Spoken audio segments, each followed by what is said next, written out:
Hello and welcome to Birth as We Know It. I am your podcast host, Kiona Nessenbaum. I have experienced birth as a doula, a student midwife, and as a mother of 3 amazing children with my husband and high school sweetheart by my side. After attending over 130 births, including my own, I've realized that each birth experience is truly unique.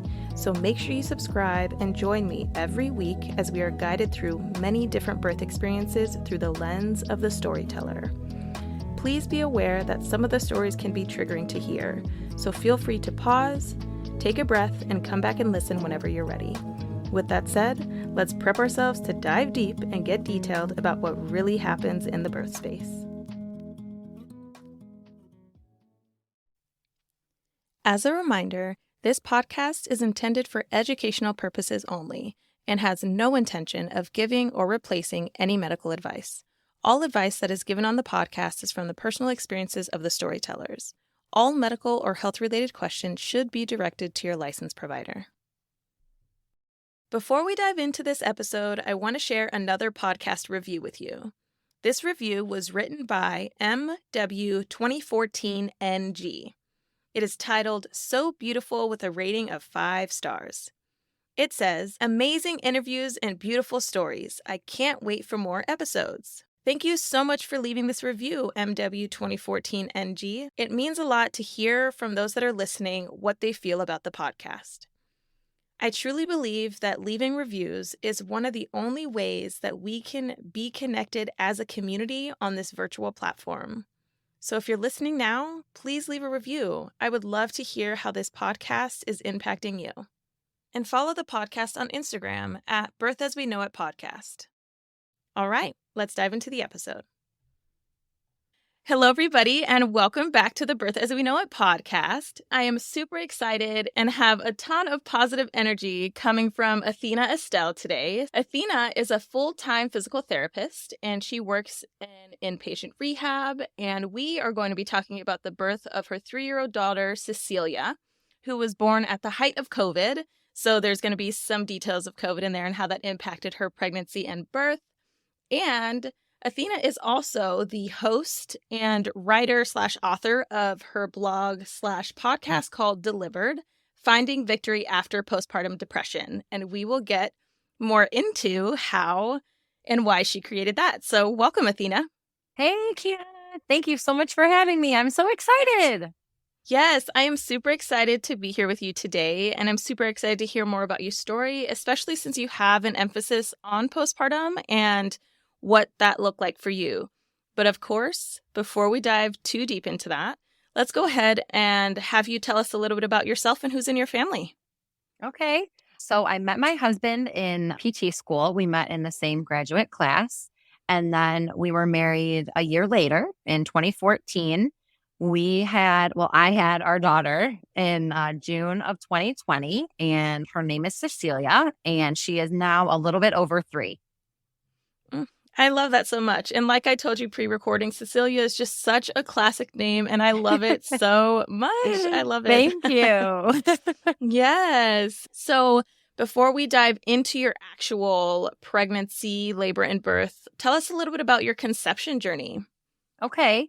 That's something I try not to make that a hard topic, but I know a lot of our personal friends and family members have struggled with fertility and have had their own issues of infertility. So we were super fortunate. And I say that with like the most amount of weight as possible because it's not something that I take for granted. But we were preventing for about 5 years. And then the month that we decided to discontinue preventing, we got pregnant pretty quick. So very, very fortunate and blessed that it happened very quick. And yeah, it was a huge blessing looking back. Yeah, I think that's great. And I believe that everybody has their journey, and some journeys just take a little bit longer. And I just want to validate that I think it's amazing that your journey was quick and she came when you guys were ready for her. So, yeah. Yeah, thank you. Yeah, of course. So prior to you becoming pregnant, did you happen to attend any births or anything like that throughout your lifetime, but from like siblings, friends, or anything? Yeah. So back in 2010, I did get to attend my sister Dana's birth of her first child. Her name is Adriana. And that was hands down, like, if we're talking marriage is number one and the birth of my daughter is number two, or vice versa, depending on the day, I would say attending my sister's birth is like a solid three. It was so just, I mean, you have kids, but it's just insane to watch someone else go through it. And just like the way that she like handled things and handled her emotions. And yeah, it was very, very cool. I think that's so awesome. And I always think it's great when people have the opportunity to physically see and visualize birth prior to having babies themselves, because I don't know, it kind of just opens that door of curiosity of what your birth will look like. Yeah. So when you did find out that you were pregnant with Cecilia, how were your and your husband's reactions? Honestly, like shocked. We were actually on a trip for our anniversary in September of 2019. And in August is when we kind of decided, because August 10th is our anniversary. So we decided that was a good time. It was our 5-year mark. And we were kind of just ready, I would say, like emotionally and mentally, because where we live, we have no immediate family. So we knew that 100% of her care and our day-to-day routine was on us. So we just wanted to be in a really good place, which we thought we were. And to this day, I would say we were.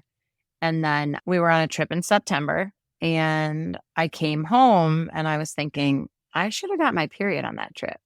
Like I never got my period. Like that was weird. So I let another week and a half go by and I was like, okay, this is getting weird. And then, when you're stressed and you like can't get your period, and I don't know if that's a thing, but it's like, yeah. So then I still didn't get my period. And then October 1st, I took my first pregnancy test and I had bought one like 6 months before because I thought maybe I was pregnant, but my periods are always very irregular. Like I'm talking a 4-week length and then maybe 6 weeks is the next one. And then 3 weeks and then 5 weeks. It's just a toss up. So I didn't really know. So anyways, I took the test. It was positive. And I was like, what? Like how? So I ran to the store that night before he got home from work. I grabbed 2 more, all positive. I was like, oh, damn. Okay, here we go. Yeah. So yeah, it was a big shock. But I think because we'd kind of prepared for so long, like mentally, I think that we were like super excited, just shocked it happened so fast. Yeah. I can only imagine. How did your husband react when you told him? Was he there during the first test or? No, he was still at work. So we still had like some things out from the trip, just like souvenirs and stuff that we hadn't shipped home yet. So I had like a pile of stuff in our bedroom just off to the side that we had to ship home for our family. And right next to it on the counter in the bathroom, I just had the 3 tests laying there. And so when he got home from work, I said, hey, I found something else that we need to ship back home. Go check the sink in the bathroom. And he was like, oh, okay. So I videotaped it, but I then deleted it afterwards because I felt bad. But he comes upstairs and I hear him call down the stairs and he's like, are you serious? And I was like, yeah, I'm so excited. Aren't you excited? And I hear him like sit down at the top of the stairs and he's like, whoa. And I said, that's a good whoa, right? And he's like, yeah, it's really good. It's just, wow. And I said, I know, buddy. I'm right there with you. Yeah. So, yeah. Oh, part of me wishes you didn't delete that video just for memory's sake. But I also understand my husband's first reaction when we told him, even with our second and our third, he was like crying. He cried with everyone because he's like, I'm not ready for this one. I'm not ready for another one. Even though we have those conversations of preparation and like everything, when it actually happens is when you kind of get that reality that smacks you in the face. That's like, oh, okay, this is happening. Yeah. So, yes, I get that 100%. Yeah. So go ahead and tell me a little bit of how your pregnancy actually was. Like, were you having any struggles with heavy symptoms in the first trimester? Did you have any like medical or health diagnoses throughout your pregnancy? Okay, so this is also kind of like the ironic thing is that I like hate admitting this too, but my pregnancy was pretty textbook. Like I did not have any morning sickness. I was actually able to continue working like my whole pregnancy. I was at a different setting. I was at a skilled nursing unit. And I was able to work the whole time, but so COVID hit that January. That's when they announced it, January 2020. They started talking about this mega virus. That was before they were calling it the coronavirus. So working in a hospital, they started having us wear masks. So that became the daily norm. You would have to get your temperature checked every morning on your way into the building. I can't remember what it was. I want to say if it was over 100.1, I think that if it was higher, you would get sent home. They wouldn't even let you in the building. They would call your supervisor. You're not coming in. You have to go home for the day. So that was really, honestly, the most challenging part about being pregnant. The worst part for me was we didn't have a COVID unit. So it might have been that room 1 was like a basic patient with like a knee replacement, but then room 2 had COVID. And then room 3 was a heart surgery. And then room 4 was COVID. So that was super anxiety provoking because I would be fine my whole day because none of my patients would have COVID. You know, when you're pregnant, my workplace was fantastic to me with anyone that, might have had the flu or other respiratory viruses or COVID. Like, you just don't treat those patients. So that was a huge blessing. But knowing that they were like 10 feet away was awful. But the breathing, like just literally breathing in a mask for 9 hours a day, 39, 40, and then 41 weeks pregnant, like that was a struggle for sure. Yeah, I get that because people that are pregnant struggle to breathe without a mask. Right. Just the day to day. So I get that. And I definitely also understand the anxiety behind knowing that even if your patient is COVID-free in room 1, the person in room 2 has COVID, and the person that is caring for them comes out that door and walks past you.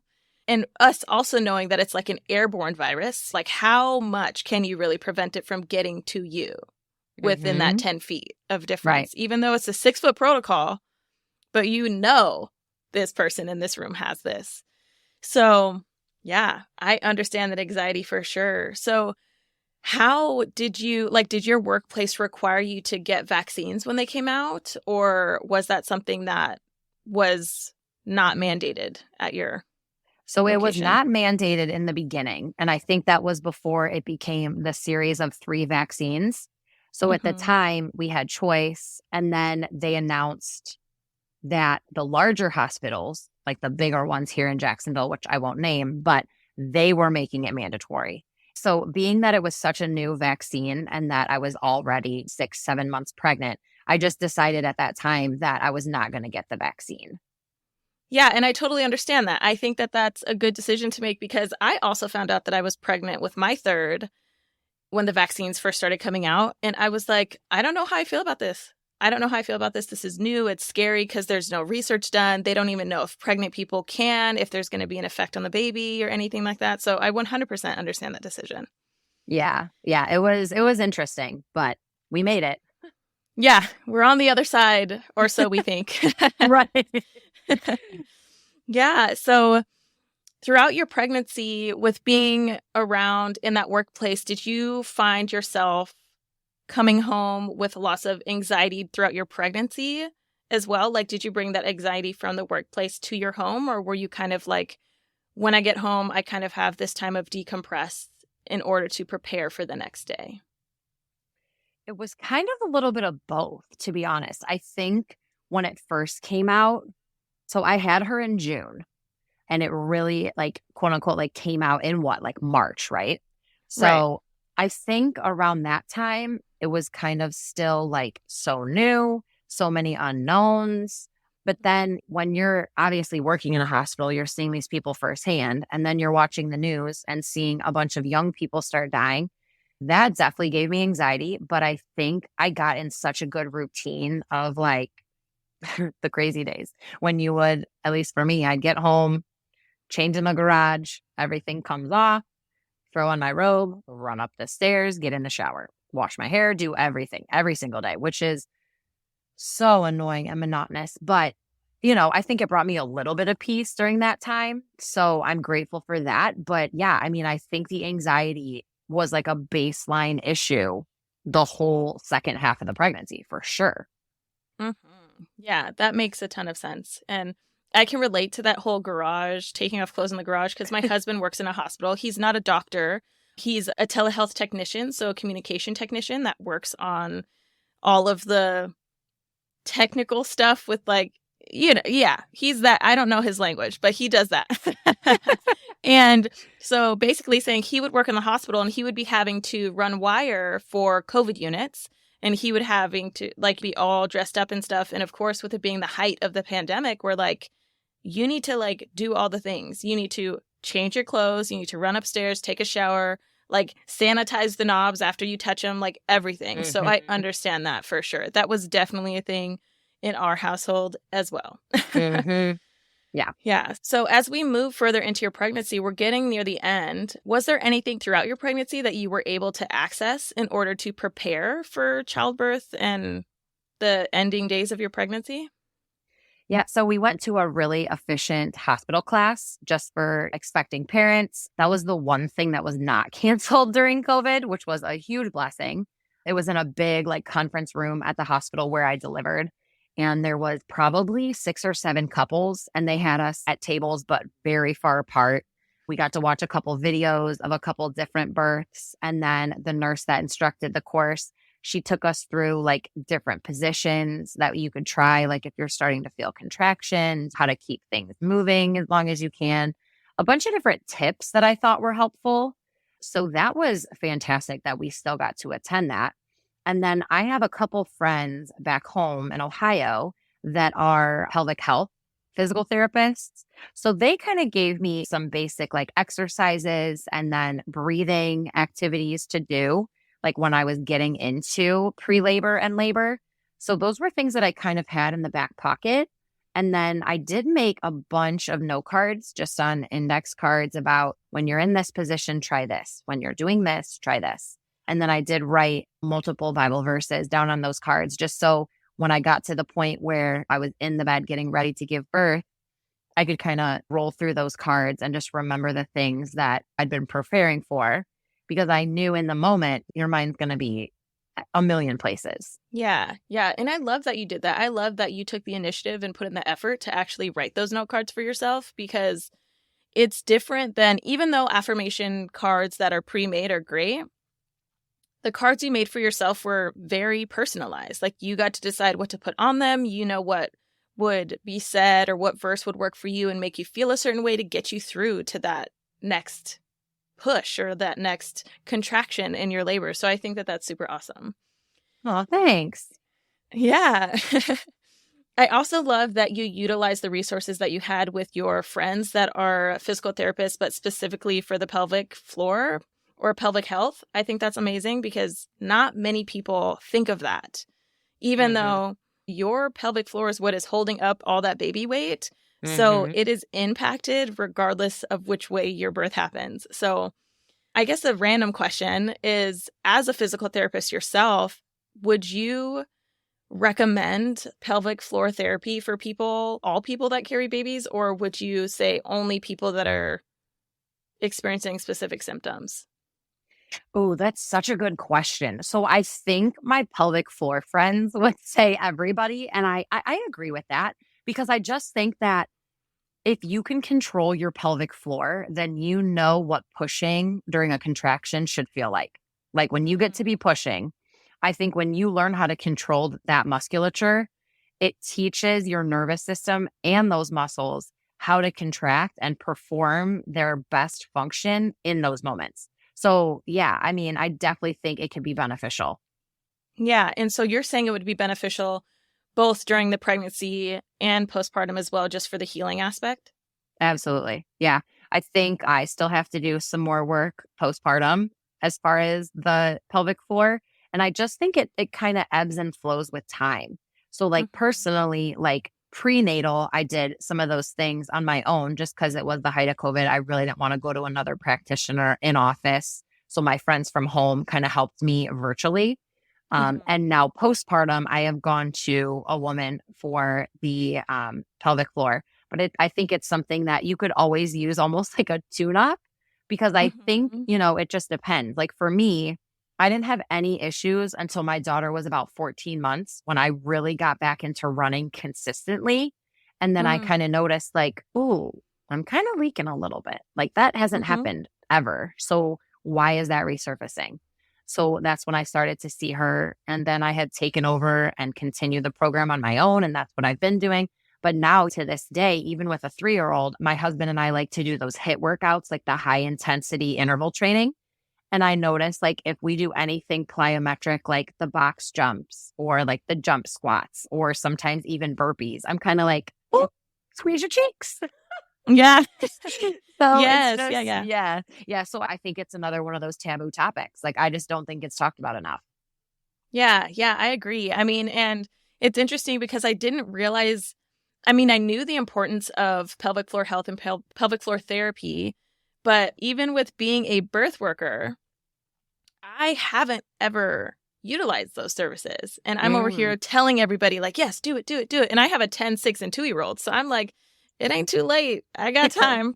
I can definitely still utilize those services. And maybe I will. Why not? To do that tune up or just to even see what my baseline is now, you know, and Absolutely. just see, because it is a muscle. It can be worked. And most people, I think about pelvic floor muscles more specifically with like intimacy. But there's other things like, yeah, it could benefit in intimacy, but there's other things like just not peeing when you sneeze or doing a box jump, not doing a little tinkle. So, yeah, I get that for sure. That's awesome.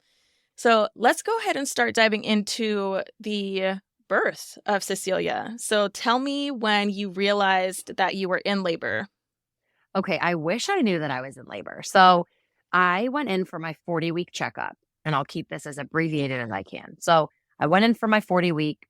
The doctor who I was my favorite, the one who I planned to be there to deliver her, who was my primary of the group, she checked me and she was like, you are hard as a rock.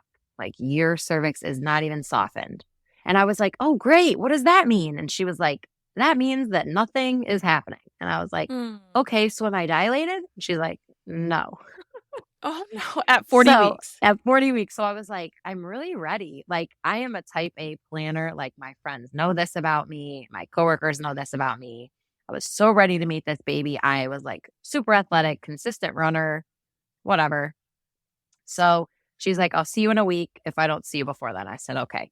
So I go to my 41-week appointment. I met with one of the different doctors. She was in a birth that day. And they were like, yeah, your cervix is still like really hard. It is barely softened. And I was like, am I dilated? She's like, no. So we had the conversation about going to 42 weeks, but the hospital that I delivered at, they're very strict about 41 weeks. So I didn't have any like history with a doula or a midwife or anything like that because at the time, doulas couldn't come into the hospital. So to me, and when I talked to my husband, Chris, about it, we did meet with 2 women that were doulas. And I just felt like if you can teach me everything, but you can't be in the trenches with me, like, what is the purpose? At least for me, that's kind of how I felt. So my husband is a super supportive person in general. So I knew that he would be able to handle it. At least I assumed, which he did. He did great. But that's kind of why we didn't have a doula involved. So the 41-week checkup, she says, you know, you're not dilated. We should admit you tonight and start the Cervidil. So Cervidil is like a cervical ripening agent they place on your cervix, and then you sleep normally for 12 hours. And then at 12 hours, they normally take it out and then check your dilation. So they admitted me right away from that appointment. I went down to the car, got my stuff. That admission was actually somewhat traumatic because my mom was visiting from Ohio, preparing to like have her grandchild a week ago. And she's waiting for me in the car. And I kind of like tap on the window. I'm like, Mom, they want to admit me now. And she's like, okay, let's go. And I was like, but Chris is still working. So my husband also is a physical therapist. He was like wrapping up the day. We had no idea that I would get like directly admitted. So I call him at the office. I'm like, hey, like you have to finish, get your stuff at the house, like let the dogs out. We got to go. So my mom helps me with like my 1,800 bags. And we get to the lobby and there's like this big old security man. He's like, ladies, I'm so sorry, but she cannot escort you up to labor and delivery. And I was like, oh, it's my first baby. My husband is still at work. My mom's just going to help me get my stuff up to the room. And he's like, no, ma'am, you can't come in. Mm. So I kind of didn't know what to do. I felt like a deer in headlight moment. So I was just kind of staring at him and staring at her, and I didn't know what to do. So what else does another pregnant woman do? I just started crying.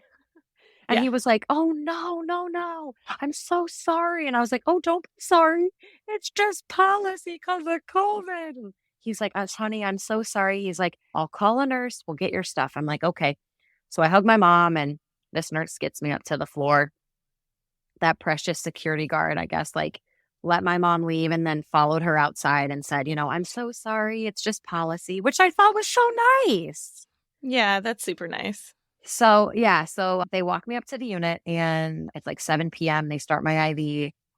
They get the Cervidil in, and they're kind of just like, all right, we'll just monitor and see what happens. And I said, okay. So I just hung out, tried to watch TV. He got there about 7:30. And then they're like, all right, have a good night, sleep. And I was like, who's sleeping? I can't sleep. Like, Yeah. what? Like, I'm here now. Right. Things are supposed to be happening now. If we like watched a show, I don't remember anything from that. I just remember being like, all right, I'm ready to go. So, of course, my husband falls asleep. He's snoring like a little bear. And the nurse came to check on me around like midnight. And she was like, oh, you're still awake. And I was like, how can I fall asleep right now? And she's like, well, do you want to try, I think it was a Benadryl. I think she gave me like the lowest dose possible of Benadryl, I think. Maybe I shouldn't put that out there. I don't know. It sounds normal. It sounds like the common thing that is offered to pregnant people that are trying to sleep is Benadryl. Yes. Yeah. So she offered me like the lowest dose possible. And I said, all right. So I think I slept till 4. And then the nurse and my doctor come in at 5. And they're like, all right, let's check. And she's like, ooh. And I said, is it that bad? And she said, well, you're 1 centimeter dilated. And I said, okay. So what does that mean? And she's like, well, you should probably get moving and see if you can make anything happen. I said, all right. So this was all pre-intervention. So I start walking the halls. It's COVID, so it's a locked unit. Can't get anywhere. So I start doing like lunges and squats and deep squats and these like forward bent over things. I can't remember what they're called. And we're moving. And then 1 o'clock rolls around and she's like, yep, you're still 1 centimeter. I'm like, sweet. That's great. So she's like, we'll let you go a little bit longer, but you should think about having us break your water. And I was like, oh, I really didn't want to do that. I read a book that you're not supposed to. Mm-hmm. And my nurse is like, well, let's just keep our options open because we want to get that baby out. And I said, all right. So I walked until 3. At 3, they came back and said, we'll check you. I was still 1. So they broke my water. And then I tried to labor naturally for about an hour. Nothing happening. So then they recommended that I start Pitocin, which that's an IV drug that's used to help create contraction in the uterus. So for me, I really didn't want that. I had plenty of friends that had birthed babies after Pitocin, and I feel like it went 50-50. Half of my friends were like, those contractions almost killed me. And then the other half were like, oh, I got to 10 centimeters and pushed out my baby without an epidural. So I was like, all right, well, that's where we are. So they start the Pitocin. I'm like walking around the hall with the IV. I'm walking for about an hour.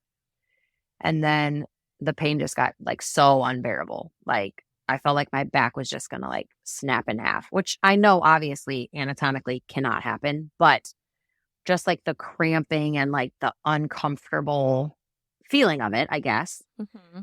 So I go to the room and I'm kind of like, I don't want to say crying, just kind of like grunting, but like whimpering, I guess. And the nurse comes in and she already knew I really didn't want any intervention, but we're already way past that. So she said, maybe we should talk about an epidural. And I kicked everyone else that was in the room out. I said, everyone needs to leave. I just want to talk to Ariel. That was my main nurse for daytime, and my husband, Chris. And she said, listen, you want to look back on this and enjoy your birth story. Like you don't want to look back in anger and think about how miserable you were. And I said, yeah, you're not wrong. So she's like, I'm going to step out and you guys can like talk about everything. See if you think that you want the epidural or if you want to keep trying without it. I swear it was like the heavens opened and she left the room and I was sitting there and it was like the worst contract. I just looked at the monitor and I was like, I might die. And then with the Pitocin and that, it just was like confirmation, like, you do not want this to be your story.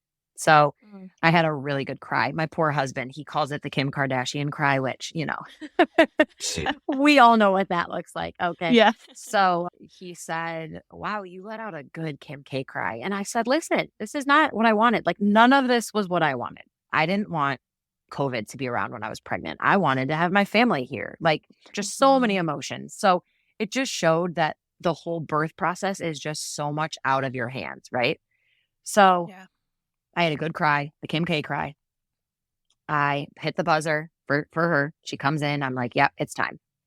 Well, then she tells me, oh, there's 4 moms in front of you now. And I was like, great.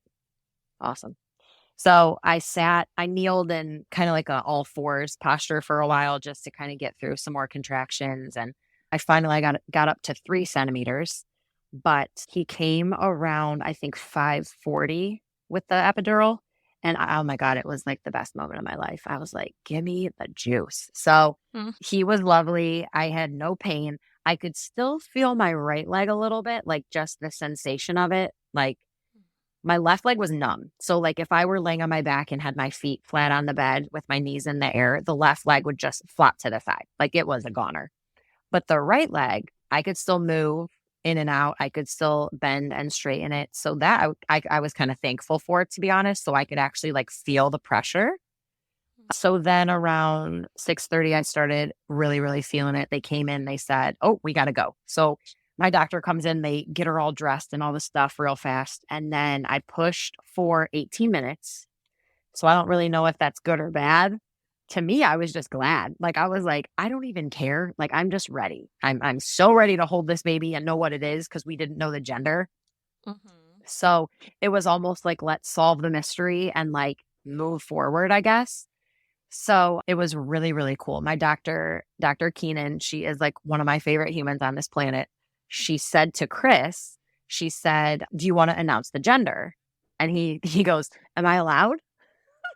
And she said, yeah, of course. Like, if you want to say what it is, absolutely. So he was way more in the scene than I thought he would have been. He told me the whole time I was pregnant, I'll be up by your head. I'll do whatever you want, but I'm staying by your head. I'm like, okay. So when it came down to it, they had my legs in the stirrup and he was holding the one leg and he was very involved. He kept like looking and I was like, please stop looking. But he just was in it. So I push her out on that last push and I'm just waiting on the next contraction to push out the shoulders and I get the shoulders out, everything's great. And then I'm just kind of saying like, what is it? What is it? What is it? And he kind of looks down and Dr. Keenan's like, go ahead. And he said, it's a girl. And oh my God, there was probably 18 people in the room because so many other nurses like wanted to come in and see what it was and all of that because we'd already been there for over 24 hours. And so he says it's a girl and this like big erupt applause. It was just really, really cute. Oh, that sounds amazing. Yeah. It was really cool. It was really cool. So I was like super against not finding out the gender, but then he kind of like talked me into it. And his reasoning was just kind of like, there's very few like pure, complete surprises in this lifetime. Like we can predict and Google and all the things, but he kept telling me, he's like, listen, this is something that you'll have no idea. And unless they accidentally tell us, we'll have no clue. So why not let it be a surprise? And I'm very like, nope, I need this color. I need this, I need that, everything has to line up lovely. But we agreed on like a sage green, like ivory theme for her room. So I was like, either way, like that could be for both. And then I was kind of like, all right, we'll do it. So I was begrudgingly agreeable to that. But now looking back, like if we ever got pregnant again, I would 100% not find out again. Ugh, I love that. And I'm slightly envious of you because I've tried to do that twice now and it hasn't worked. It just never works because we always go in to our ultrasounds, like our anatomy scan, and we're like, we're falling into the pressure of being like, okay, just tell us what it is, you know? Mhm. But I think that's so beautiful. And I love how you guys got to experience that surprise and the applause, and everybody on your team was also just like so in love with just the fact that you guys had a girl. They were just like, yay, like that's so cool, you know? I am a strong believer that every person that has a baby deserves a ginormous round of applause. So I I think love that's that. awesome. Oh yeah, Yeah, I think I it's love awesome it. that you received that. And I also wanted to go back a little bit in your story and say that it's super awesome that your nurse had that conversation with you about how do you want to look back at your birth and how do you want to remember it? Right. Because yes, you could have still continued to push through and try to have, an unmedicated birth. But one thing that I say all the time, you as the birthing person, as the pregnant person, the one that is going through labor, you are the one that knows your line between coping and suffering. And so when you decide that you are no longer coping through things and it's suffering, it has a very, very, very high chance of becoming a traumatic experience rather than a happy experience. So I think it's awesome that your nurse did that conversation with you. So yeah. Oh, thanks. Yeah. So after you guys had Cecilia and you looked at her, were you like, oh my gosh, she's definitely a Cecilia? So that's another funny thing is that so we had to have like both sets of names. So for a boy, like we both agreed hardcore, like we came to an agreement on a name, like that was the name regardless of what he looked like. We just like loved it that much. But for the girl name, I don't know what it was. I just feel like girl names for us are so much harder. Like I don't know if it's that I'm pickier about girl names or if I like know people with that name that I like wouldn't want to name my child or what Mm-hmm. it is, but I just felt like every name I gave him, he was like, no, no, oh, no. And I was like, okay. Okay. And then I was telling you this pre recording. He kind of just came home from work one day and said, oh, what about Cecilia? And I was like, oh, Cecilia. Okay. All right. And then I looked at him and I was like, yeah, I was like, we could call her Cece. And he said, yeah. I was like, all right, I like that. It's an option. But I Mm-hmm. still like wasn't 100%. So we saw her and then it was just like almost immediate. Like I was like, okay, yeah, like you're Cecilia for sure. And I don't know if it was like the fact that it was her or we just love that name so much. But all the other names I was thinking, they just like weren't even on the top of my mind anymore. It was just like Mm. Cecilia was right there. So it was just kind of like, yep, you're Cecilia. Mm. I love that. I love that. And I feel like people don't talk about their naming journeys for their babies very much. It's just like, Hmm. oh, this is James or this is Amber, and it's just their names. Right. And there's definitely a journey behind choosing a name because of Hmm. what you just said. Like I have some friends who are teachers, and that makes it really hard for them to find a name for their kids because they're like, oh, I have this student named Jeffrey in my class, and I cannot Uh-huh. imagine my son being named Jeffrey. And so I feel like teachers have it so much harder because Hmm. they're either like, oh, I love Kaylee. Kaylee is so nice. And then they're like, but I know 5 Kayleys. So Right. the journey of naming is a thing in itself. Hmm. So I appreciate you sharing that part of your story. Yeah. Yeah.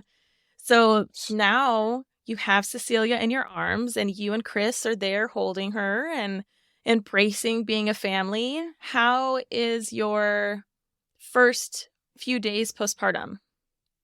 So it was super weird for me to like not have anyone come visit us at the hospital. Like that was super, super just odd. Like my mom was 3 miles down the road at our house and just knowing like my mom is sitting in my house 3 miles away and she's going to meet her last because she doesn't have FaceTime. I don't even Mm. remember if her smartphone, I mean, obviously it had a camera, but like I don't even think she had Zoom back then. So it was just that part was so weird for me. So we did get to Zoom a lot of our family and friends from the hospital. So that was nice. My sister and her family, and my sister in law, and my mother in law. But my dad nor my mom had Zoom or FaceTime at the time. So called both of them, obviously told them the story. But my mom met her 2 days later on the 7th, which was awesome. It was so fun. And then she stayed, I think, another 5 days. So that was great. She was there like her whole first week almost. And then I had a lot of visitors when we first got home, but I was like very particular. So the only visitor who I let from the nursing facility where I work was my best friend Kelly and her husband Kurt.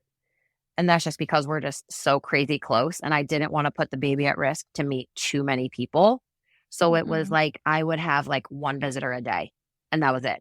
And some of my friends that I allowed come, they work at home. So I knew that they were remote. So they were really only spending time with their spouses who also work from home. So that was nice, but it was also weird because then you've got everybody else that's like, when do we get to meet the baby? And I was like, well, take a number, maybe in 3 months. Yeah. Yeah. So, and then yeah. also COVID is still like, you said you had her in June. So you had her during the warmer months. So COVID isn't as active necessarily, but as the year goes on, it's just like flu season, COVID season starts coming around again. And so you're like, oh, we got to pull this back. We got to rein this back a little. Do some COVID testing before you come in my house. Like, are you negative? Do you have any signs or symptoms and everything, which is stressful. Yeah. Yeah. It was super weird. Super weird. So let's dive a little bit more into what your postpartum looked like. So I was doing really well with her for like the first, me mentally and me physically were great. Like for the first 4 or 5 months, I did breastfeed, which was a very rewarding journey, but very, very stressful for me because she was a very long eater and she would barely get, anything. I can't remember the exact ounces. I have it all charted in her first year of life book that I made just because I wanted it to one day look back on. I haven't looked at it yet. I'm just not ready yet. But it was just very honestly exhausting because she would eat, one side would take her 20 minutes and then she wouldn't be full. So I'd put her on the other side, another 20, 25 minutes. And then she might sleep or play for a little bit or whatever. And then I'm pumping within an hour or what it wasn't. And then it would repeat. And then I'd wake up at night to pump. And then, so that was just, I think that just added a level of stress because she was born very small. So I hadn't mentioned that yet. So when she was born, they estimated that she would be 7 pounds, 6 ounces. So I was like, okay, great. Like average baby, right? She came out and she was 5'13". So I was already super stressed out. Like, why was she so small? Like so many questions. Yeah, because she was born at 41 weeks. So Right. she was held extra and she was still 5 pounds, 13 ounces. Right. Yeah. Right. Okay. So that was super crazy. And then she lost weight coming home. So we went to the doctor, that 3-day appointment. Like once you're home, you go back and she still hadn't gained back to her birth weight. She was 5'8" for I think 10 days. So I had to go and do a weight check with her every other day for those 10 days. Just so they could keep eyes on her. I was seeing 2 different lactation consultants at my house, virtually. And by day maybe 14 of her life, she had slowly started gaining a couple ounces, like not a lot. And I did have a baby scale. So it was a continual feed, pump way, feed, pump way. Monitor the poopy diapers, the pee diapers, like everything you could imagine. We were monitoring it. So it was just a lot. I didn't expect a fraction of that. So to have it be so much all at once, it was just a lot. Yeah. I mean, that is a lot. And the feeding session length has a huge impact on your experience with breastfeeding. And I know that goes, people assume yeah, that goes hand in hand. But the amount, you kind of hope, at least for me, coming from my personal side, I hope that when I nurse my baby for 15 minutes, 20 minutes, they're getting enough. But when they're not full, you're like, wait, but we were just doing this for 25 minutes and it felt like hours because I feel like I'm doing this all the time. And so it's just this cycle of pump, feed. Do you have a poopy diaper? Do you have a wet diaper? Weigh, all that stuff. All of that. That definitely is not talked about enough pre pre-baby, like during your pregnancy, before even conception, people don't talk enough about the little things that will need to be monitored in order to like ensure that your baby is healthy or following their projected weight trajectory. So that's a lot. And I commend you for getting through it, because that takes a superwoman to do. So good job. Thank you. You're so sweet. Yeah, it's definitely a journey. So I know that you created your podcast and your blog specifically because of your postpartum experience. So let's dive into a little bit of what things you were experiencing that led you to creating your platform. Sure. So I think that my postpartum depression really was situational. Like I said, she was born very small. We had a very difficult time getting weight on her. She was in like the 10 percentile till she was about 4 months old. And then around that time, at that 4-month-old appointment, the pediatrician had just mentioned to me, she has a flat spot. So you should think about getting a helmet. We'll see her next month.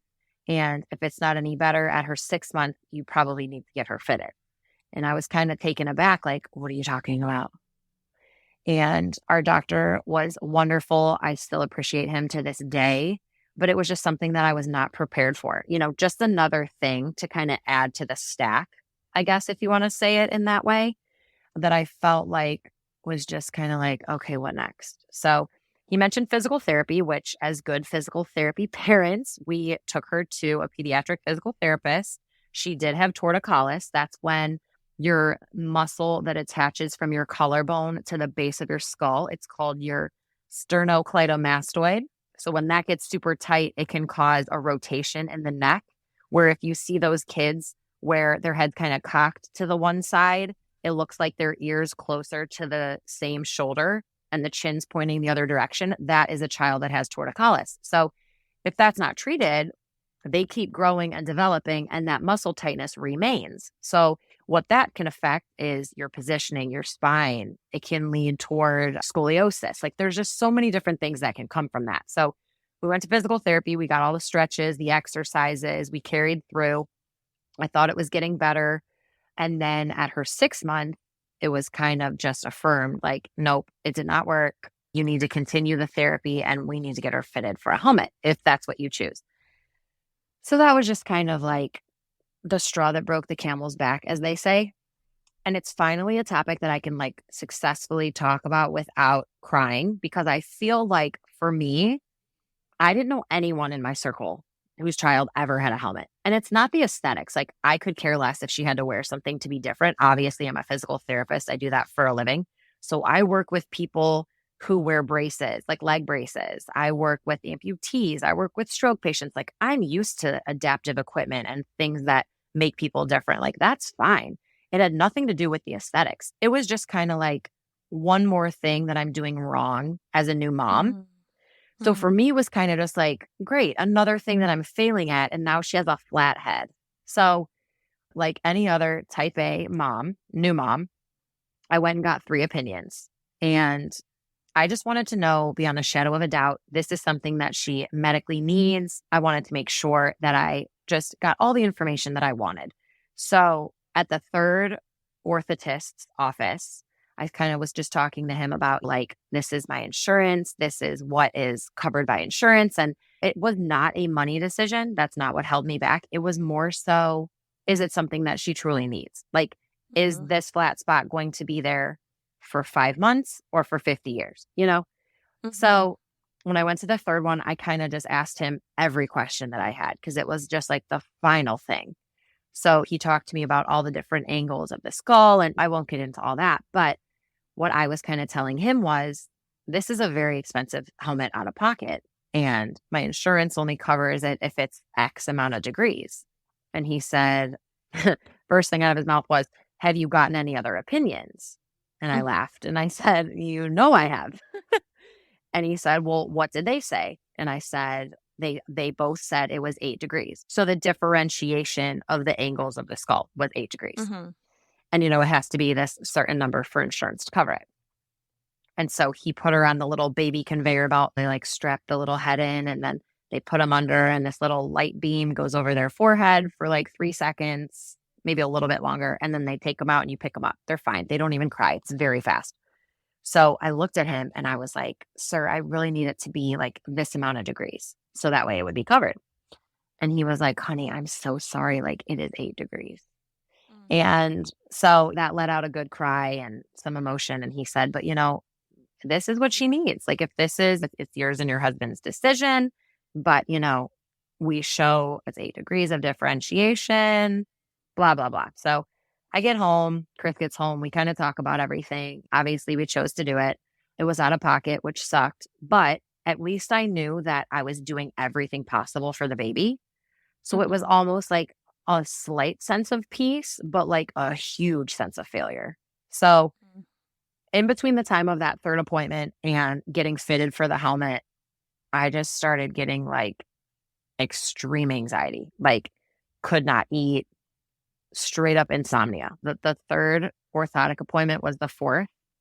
Starting January 5th was just like, I became like a full-blown insomniac, like laying in bed, but eyes open, staring at the ceiling or tossing and turning. And then sleep became like this black cloud that would just follow me. And I would just like perseverate and ruminate on like, will I sleep tonight? Like, am I going to be able to take a nap when she naps? What will I be able to do? Like, da da da da da da da. So it just became like this whole monster. And that just kind of led to like my whole downfall. Yeah, that sounds tough. That sounds tough. And I want you to continue, but I just want to touch on a couple of things and say, you probably know this already, but it never hurts to hear again. You are so freaking strong to be able to go through all of that. Like, that is such a huge thing. And those postpartum moments, like especially immediately postpartum, we're postpartum forever, but especially that first year of trying to figure it out, you went through so much in the first few months just to make sure that your daughter had what she needed in order to be healthy and thrive. And it sucks that in the US, we have to worry about how much it costs. It sucks so bad for us to not be able to just have the resources that we need at our fingertips. And that, honestly, for me to say that is like, makes me sound like a first world snob, because there are so many other countries out there in the world that don't have anything close to what we have. But I really wish that everywhere on earth was universal health care and preventative care, and then us to also get the resources that we need when we need them. Okay, but I also want to say you are not alone in the experiences that you had. And I know that when you were going through that, you probably felt like you were, because you had this cloud of struggling to sleep and also struggling to even feel, like I heard you say multiple times, that you were a failure as a mom because of these things that you had no control over. You had no control over these things and you felt like a failure. And that is so hard for me to hear, because I can relate on some of the things that I felt I failed at. And now that I'm on the other side, and now that I'm seeing there are babies being born around me, I'm seeing some of my close friends struggling in their postpartum, literally saying, I feel like I'm failing. I feel like I am failing. And so I just want to say to you, you're amazing. You're a badass mom. And I literally, like, I don't even know you, but I know that. Like, just Thank hearing you. your story, and this is amazing, on hearing all the things that you got through. And so I want to commend you for making all the decisions that you had to make in order to ensure that your family was okay and that your daughter was thriving. So, yeah. Thank you. Thank you so much. Yeah. But let's go ahead and continue to move forward, because when you filled out the guest request form, you had also mentioned that there were 37 days between the moment that you first realized that you needed help to when you received it. So let's talk about that. Okay, so my husband and I went insomnia for about 3 days, and then I called the OB. Hindsight, I probably should have called sooner, like that first night or two where things had gotten wonky. So I contacted my OB by day 3 and told her about the not sleeping, the not eating, just the incessant anxiety. So she prescribed Zoloft for the anxiety and then a low dose of Ambien for sleep. So she said, let's try this for 3 nights and see if your sleep gets better. So I said, okay. So we did that, and I hate to say it. So the Ambien like knocked me out, completely unconscious, wake up, but there was like no rest. So it just kind of felt like I closed my eyes and then I opened them 5 minutes later and it was like, okay, what happened? And obviously we all know now those antidepressants can take weeks. So that was kind of its own thing. I knew that that would take a while, but for me, I was like, I just need to be able to feel like a human who can function. So I called her back and I said, I'm so sorry to say it's just not working. It's not helping at all. So she said, maybe you need to start looking for a psychiatrist. And I was like, I don't know. I don't even know how to find one. So she told me about Psychiatry Today. She got on the website with me, which I thought was super nice of her. Helped me look up the providers, see if they were taking new patients. And, remember everybody, we're still talking January 2021. So you're still talking, this is like the reemergence of COVID now. So now this is like round 2 of when COVID spiked. So I'm calling psychiatrists with my husband that next day, and they're talking a 6-month wait list, a year wait list. And I said to my husband the one day, I said, what if I want to kill myself today? Like, I'm not saying I want to, but like, where am I supposed to go for help? Am I supposed to call 911? Like, what are our options? And he said, well, we have to find someone to see you. So we kept looking. I saw a name come up who was a child psychiatrist, actually, but he had a nurse practitioner working with him. And I thought, if I can't get a psychiatrist, I will try a nurse practitioner. So I filled out the form. I laid out everything how I have for y'all. And the secretary called me and said, he can see you in 2 days. And I said, what? So I got on board. He saw me at that time. The day before I had that appointment, I had called my dad for the second time. I called him a couple weeks prior. He knew I was struggling. I called him for the second time. And I said, Dad, I'm really struggling. Like, I'm barely hanging on. And he said, okay. He said, I'm packing a bag and I'm getting in the car. And he lives in Ohio. So I was like, what do you mean? And he said, I'm coming. And I said, okay. So he drove down. He was there for me for that appointment the next day. So it was him, my husband, and myself on the Zoom call with this nurse practitioner. And it was the first time that I felt a little bit of peace. So we started the journey of messing with different sleep medications. We kept the Zoloft the same for a while, and our key was just the sleep. So we started going through a couple different benzos and a couple different SSRIs for sleep. And we did that for about 2 weeks, and it just was not working. Same story. It would help me ease into sleep. And then I just never felt rested. I just really couldn't figure that out. It was like this looming sense of anxiety. It wasn't working. So we got a referral from someone who I knew at the hospital where I was working. And they said, this psychiatrist is the head of psychiatry at the hospital. You should call him. He has an office. So I called, they got me in, and he switched me from the Zoloft to Seroquel. And he wanted to do a higher dose to help me sleep. So we started around 100 milligrams the one night, didn't work. Went to 200 milligrams, didn't work. Went to 300. And then by the time we got to 400 on day 4 of that, I just told him, I said, I'm just not comfortable like keeping increasing this. And then it became the game of, I've taken 12 medications in the last 30 days.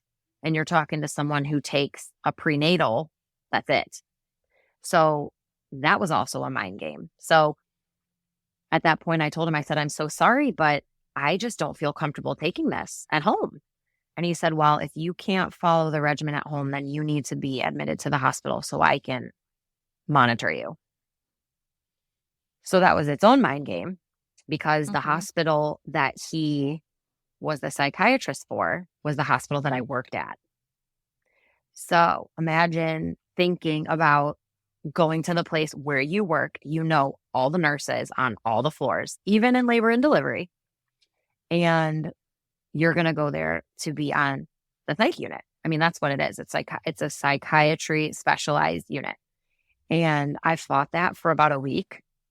And we kept playing the game just with the medications. And I don't say playing the game lightly. I'm not taking the weight off of that at all. I'm just saying it was almost like we have to figure out what works. And until we know, we have to switch it up. That's what I mean when I say that. I'm not trying to take light of the situation or anything like that. So by the time I agree to go to the hospital, my dad is in town. He's the one who actually drove me to the hospital. And I think I still feel some guilt about that just because, as a parent, like I can't imagine the emotion that he felt like knowing there's nothing I can do to help her. And if this hospital unit can help her, then she needs to go. So I'll take her. That happened on February 12th. So 37 days of just looking for answers, kind of finding answers, not finding answers. And it led me to that. Yeah. And I just want to also give your dad a giant high five, giant bear hug for being there and dropping everything he had to be by your side during both times. I think that's awesome. And I also luckily have a father who would have done the same. But I am happy that you had that for you. And I'm happy that you had your husband by your side to also be able to have those conversations and kind of fill the gap when you couldn't do much, when you were just at your lowest low. Mm-hmm. So I want to commend both of those great men in your life because that's important. Yeah, it's so important. So yeah, when you got to the hospital and checked in, how long were you there? So I was there for 12 days. So it was very eye-opening, like very eye-opening. I mean, we're talking, there's people on the unit who are withdrawing from drugs, withdrawing from alcohol, people who have attempted suicide, and that's why they're in the hospital. So for me, it was just, I don't want to use the word awkward, but it was just very humbling, I guess, but also kind of awkward because some of the nurses would be like, what are you doing here? Like, why are you here? And I would tell them, like, I have postpartum depression so bad that I literally cannot sleep. I cannot function. I don't want to put on clothes in the morning. I don't want to take a shower. I don't want to eat. Like, that's not normal for me. Like, you can tell just from our pre-recording conversations, like, I'm a very vibrant, outspoken person. So for me to be quiet, like, that's obvious that something is wrong. Mm-hmm. Yeah. Yeah. And 12 days is a big chunk of time. And do you feel like by the time you went home, you had a game plan on how you were going to continue to navigate that postpartum depression and anxiety? And I guess I should ask, at what point throughout this 37 days were you officially diagnosed with postpartum depression and anxiety? So the OB diagnosed me with it right away. When I went in for that virtual appointment, they got me in virtually because that was quicker than going to the office. So she diagnosed me with that right away. And then when I got to the hospital, I want to set the scene here. So my dad drops me off. I know people there. So they took me in the back, which I thought was very sweet. I had to still go to the admissions counter and sign the papers and give them my insurance card. And then they took me up the back elevators to the psychiatry unit. And unfortunately, we actually ran into some of my coworkers who know me. And they all said, hi, like, what are you doing here? And of course, I was in a wheelchair with a bag on my lap. And ironically enough, I think it's, looking back, maybe a slight blessing in disguise. At the hospital, the psychiatry unit is the same floor as L&D. So I think they assumed that I had a complication after the baby and they saw me go up to that floor. And I think they just assumed that I went to L&D when in actuality, I went the complete opposite way. So that was super hard to begin with. And then I got to the hospital. And for those of you, the majority of you who have never stepped foot or know anything about a psychiatry unit, they deal with drugs and alcohol on a daily basis. So the procedure is they take you in a treatment room. They have you change all your clothes. They give you paper scrubs. They take all your belongings. They take your phone and they put it all in a locked locker in the back of the hospital that you have no access to. And you wear those paper scrubs until your clothes are all washed and dried. Because the thought is if you've had drugs in the last, days, hours, months, it could be laced in your clothing. You could have brought it in, whatever the case may be. So to go into a place that I work and then be stripped of all my belongings and have my phone taken away from me just to have a psychiatrist monitor me for some sleeping pills, to me, like, I absolutely became manic. So the nurse did my assessment. They came in, they weigh you in the scrubs, they do your height, they do all the questions, and they're still confused why I'm there. And they kept talking to me about manic disorder. And I was like, no, no, no, you're missing the point. Like, I'm manic in this moment because this is so foreign to me that that is how I'm reacting, because I'm scared out of my mind. I am so uncomfortable because everybody I know works at this hospital. I am angry because I'm even in the situation, and I'm lost. I'm literally just feeling like a lost puppy. So it's not that I went to the hospital lightly. Like, I went kicking and screaming, to be honest. So I knew that I needed it in that moment, but I did not. I mean, I did go voluntarily. I don't want to say that I didn't, but it was after a week of arguing with my father and my husband. So it was very hard. So anyways, back to the diagnosis, they did start mentioning this manic disorder. And I said, I am manic in this moment. I am barely hanging on to survive. So when I did the assessment with the doctor the next day, I told her, I've been diagnosed with postpartum depression. I barely want to function. And that's why I'm here. So the postpartum diagnosis came about right in the beginning. And then in the hospital, we talked about the postpartum depression with manic episodes and then major anxiety disorder. So that's what we kind of settled on. Wow. Yeah, that's a lot. And yeah, the feeling of vulnerability that you had going into your workplace to be seen. And then also super nice of the people that admitted you to take you the back way and kind of like help you out in that way. But yeah, goodness. Also, I think it's awesome that it's kind of like a pro and con of actually being able to get into your workplace. You know what I mean? Like, to be able to connect with people that you could at least somewhat trust, faces that you've somewhat seen, people that you've passed. So there's that double-edged sword, or two sides of the coin, where you're like, oh, I've seen you, like I've said hi to you before, but now you're here helping me in my lowest of low moments, seeing me in my most vulnerable state. But also I know I could at least potentially trust you. Like, you're not a complete stranger, so having to balance that and that mind game of, where do you fit here? Right. So I hear that. But let's go back a little bit before, because I kind of asked you two questions last time, which was, sure, what was the game plan that ended up happening after you were in the hospital? Because you said that you did feel like you left with a game plan.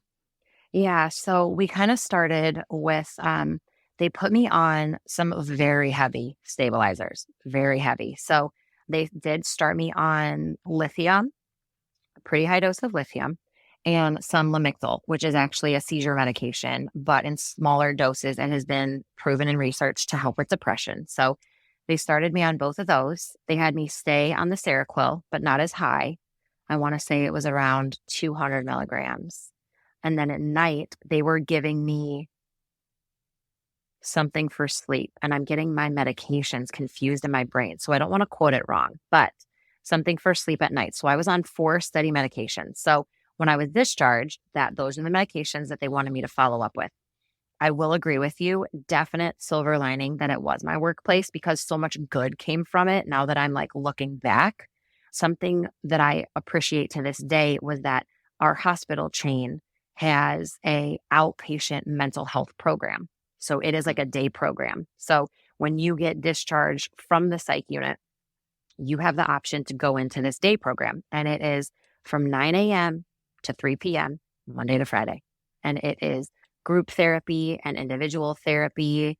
And there's a break for lunch where you can stay and eat with your fellow patients. Or if you want to leave for lunch, you have an hour break, you can always come back.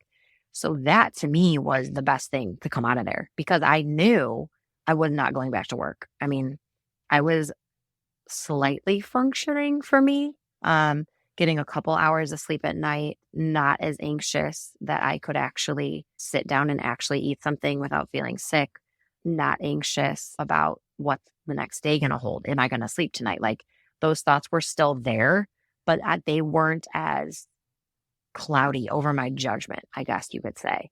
So I entered that day program. I did it for 7 weeks. At first, I would like go for a walk at lunch and try to like distance myself from those patients. But then slowly but surely, the end of my first week there, a man who was in the hospital with me actually joined the day program that Thursday of my first week. So we got to stay together for about 3 weeks. And then a girl that I met in the hospital came to the program our 4th week. So she joined us. So it was actually really cool to see people outside of the hospital, like reintegrating into their lives and just trying to get as much help as we possibly could. Because I think when you go into a setting that is that intense and that go, go, go, go, go, go, go, I think that if I were to go straight home and do no intense therapy, I think it would have been a totally different story. Yeah, I think it's awesome that your hospital had that reintegration program set in place because, yeah, who knows what it's going to look like on the other side of those hospital doors when you try to go back home. Right. And it's, in my mind, I don't know if this is like stepping on toes of people in the military or those that have like gone to war, but like I'm thinking of this as you were at war with yourself. You were emotionally going through your own kind of war, right? You were in this battle, and people don't just send the military home. You know, they usually also have re-civilian or like re-implementing into civilian life programs. And so for them to also have that in a hospital coming out of the psychiatric ward, I think is a blessing. Like, that's amazing. Yeah. I think that's super cool. Yeah, for sure. Yeah. For sure. I think it's something that like you have to be like open to. But I felt like for me, I felt like I already did the hardest thing. Like allowing my dad to help me check into the hospital was like the worst. So to me, it was kind of just like, okay, this is like my rebuilding phase. So like if the worst is behind me, I need to put everything I can into becoming the person I was before, if not a different, better version. And this just felt like the next realistic step to me. I love that. I think that's great. I really do. Thanks. Yeah. One question that did come up to me as you're listing like all of these medications is these are pretty hefty drugs. And so how did this impact your breastfeeding journey? So sad. Okay, we have to go back a little bit for that. So around when she was about 5 months old, so in about November, like Thanksgiving-ish, I started to get super stressed because we were already in physical therapy for the torticollis. I knew if it didn't improve that it would obviously result in a helmet. So for me, it was kind of like I was already having a lot of anxiety just like in my brain and in my body. And I noticed right before Christmas that my milk started to change. And so I was like, oh, my milk is getting like really thin. Like it's not as thick. It's not as like that like white ivory color. It was starting to get like kind of like tan and just, it was kind of off. So I called the OB way before I called about the not sleeping. And I just said, my milk's starting to change. Like, what should I do? And she said, keep bagging it and date it and just keep tracking it. I said, okay. And then when I called her on January 8th, so 3 days after not sleeping, she told me straight up, she's like, listen, if we try the Ambien, like you cannot breastfeed. Like this has to be the end of the line. So my milk was already so different by January. It was almost like a light gray that I just didn't feel comfortable feeding it to her. So we were at that point already going through our freezer supply. So the last day that I pumped was that morning, January 8th, that morning. So I pumped that morning. I called the OB. We had that conversation about the Ambien. She called it in. I picked it up that night. And then I was still pumping like here and there to get the milk out, you know, because you can't just like stop pumping. But that was like the last milk that I like pumped and like saved for her because I just didn't feel comfortable at all. Yeah. Yeah. And was that a really hard thing for you to come to terms with, or was it something that you felt was necessary at that time? Yeah. I mean, I knew it was necessary, like logically, but again, like back to that whole like failure cloud, it was just like one more thing. Like, oh, you couldn't keep breastfeeding and keep that up either. So it was kind of just like, oh, I failed at that too. So it was a big mind game. That's for sure. Yeah. Yeah. So thank you so much for sharing this really, really intense postpartum journey, because people go through this and you're living proof of that and you are on the other side of it. But in addition to that, I'm sure that there are things that pop up here and there and you're just like, ugh, I just need a moment. I need to breathe. I need to take a pause. And yeah, thank you so much for sharing that. And all of this that you went through is what inspires you to create your blog and podcast. So at what point postpartum did you decide, yes, this is what I'm going to do? And what inspired you to actually do it? Did you have this aha moment of saying, I need to share this with the world? So backing up just a little bit before I decided to share. So after the hospital, I was on consistently the Lamictal and the lithium and the Seroquel and the fourth medication that I cannot remember until about fall of 2021. So I began tapering those meds slowly, and then came off of them around then. At that point in the fall of 21, I was put on Resulti and back on a low dose of Seroquel for sleep. So those were the only two meds I was taking. And then in the fall of 2022, I had told the doctor, I said, listen, I'm feeling great. I was on very, very low doses of both. And I just said, I'd really like to start tapering. So January 1 of 2023, we began the tapering process. And at that time, in like the parallel universe with my husband, I had kind of started telling him, like, I'm ready to share my story. Like, I don't know what that looks like, but I'm ready. So in June 13th, 2023, I came off of all my meds. So I currently take a multivitamin and a biotin, and that is it. So I'm very proud and pleased to report that. And around that time, I just kept saying to Chris, like, I'm a natural writer. I've always had a journal my whole life. Like, just to journal, what I did over the weekend, or if we took a really special trip, I'd write down the places we stayed or the restaurants or whatnot. But I've always had a journal. So I told him, I was like, I think I'll start a blog. Like, that'll be so great. People can read it, blah, blah, blah. And Mr. like zero technical mind, like obviously we're both medical. He says, do people still read blogs? And I laughed. I was like, oh, I guess that's a good question. I don't know. I said, maybe not. I said, but everybody does podcasts. And he was kind of half joking. And he goes, well, why don't you do a podcast? And I was like, ugh, I hate my voice. Like, all caps, hate my voice. Not a fan. Don't even like listening to my voicemail.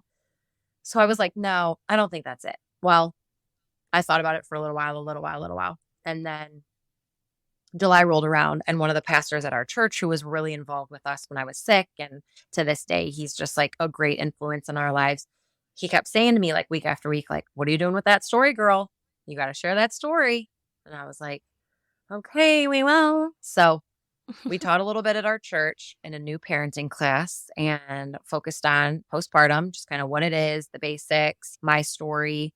And that was great. And I learned a lot. It was a great learning opportunity. And that same pastor, he said, I don't think that's it. Like, I think there's more. And I was like, yeah, I don't know. So I started praying about it, talking to my husband, just going through things. And podcasts just kept coming up. I asked a couple of my really close girlfriends.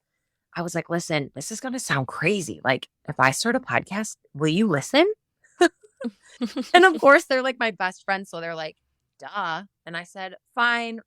Like, you all have kids and you're fine. But like, will people listen? Like, the women that need it, like, will they listen? And something that my husband and the pastor both said to me that is the reason why Delivered exists was, if there was a source like that when you were sick, would it have helped you? And I was like, okay, all right.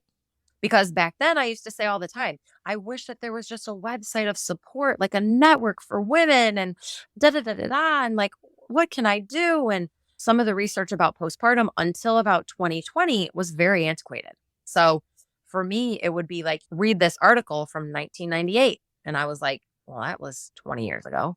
So a lot of things have changed, obviously. So that kind of spawned the delivered idea. And I just loved the word delivered because it has so many meanings. Like, not only did the medical providers that I worked with and the Lord deliver me from the postpartum depression, like it all started when I delivered a baby. And Mm-hmm. if I'm going to help other women, it's going to start when they deliver their babies. So for me, it was just so strong and it just kept occurring. Like I would hear something and I'd be like, delivered. Like I was delivered from that completely. And then I'd think about like, man, when I delivered the baby. So that's kind of how it got started. And then I just decided like finding victory is something that as women, like we don't give ourselves enough credit for. And I just think that it is a victory. Like it is an utter victory from God and the medical community that I am walking and living and breathing oxygen on this planet because for so long, I didn't want any of that. I was ready to throw in the towel and be done and not cause any more heartache for my husband or my daughter. So, in a nutshell, that is the reason why the Delivered podcast exists. I love it so much. And I think that the words of both your pastor and your husband saying, wouldn't you have liked a resource or wouldn't you have used this kind of resource is so very true. I also love that it's a very specific niche because the specific population or the specific kinds of people or the specific community that you are reaching out to is one that you are a part of. It's one that you can relate to and connect with. And I don't know about you, but the whole foundation of community is connection. So that's a great foundation to have when creating this platform. Thank you. So, yeah, that's so awesome. I'm going to put all of your links in the show notes as well so that everybody that's listening can reach them and have them at their disposal. But let's go ahead and round up this interview with just a few closing questions. The first question is, what is one piece of advice that you would give to pregnant people as they prepare for labor, birth, and postpartum? So I would say kind of what we talked about earlier, just that pelvic floor. I would say research in your area, the best pelvic floor therapists or practice. And I would also recommend if you don't have a doula, I think that they can be very influential and helpful for things that we don't normally think of, whether it's positioning or whether it's breath work while you're pushing or whether it's postpartum resources. I think that can be very helpful, especially now that COVID will forever be around, but it's not as prominent. So the doulas do have permission in the hospitals now. So that's something, unfortunately, I wasn't afforded the luxury to have, which is fine. But I think the pelvic floor work and the doula can make all the difference. That's a really great piece of advice. The next question is, what is one resource that we can share with our listeners on your behalf? I would probably just say my website will have a resource section where I will go through and upload with permission. I do have to get some copywritten permissions, but I have created a 3-ring binder from my inpatient hospital stay and also from that 7-week day program, just of different graphs on how you're feeling. There's a couple different mental health questionnaires that the psychiatrist will go through with you. I have a copy of that so people can look through that and see how severe their symptoms are. So there will be a ton of different resources on the website. I just kind of have to work through the fine-tooth combing of the copywritten articles and things that I have that I'd like to upload. Okay, that's great. Yeah, so we'll just direct people to your website for that as well, to just utilize that resource list once it's all up and running. Okay. And my final question to you is, if you could describe your birth and postpartum with one word, what would it be? Unparalleled. I like it. I like it. Explain a little bit more behind that, why you chose that word. So at first, the first word that I thought of was like amazing, or like just something that you like cannot compete with, because birth is just so unknown. And there's really nothing like it. You can compare other life experiences and things like that. But I think the act of physically birthing another life successfully, whether that is a VBAC or a vaginal or a cesarean, whatever that looks like for you is amazing. But I just think the act of that happening is just so powerful. And I don't think that we give it enough power. I 100% agree. I 100% agree. I love it. Thank you. Thank you so much, Athena. I am so, so happy, and I'm so honored that you shared your story with me and my listeners today, and I am more than happy to send them all of your info for your podcast and your blog as well, and just to, support each other and then also support the communities that we serve as creators. So thank you. Yeah, thank you so much for your time. Yeah, of course.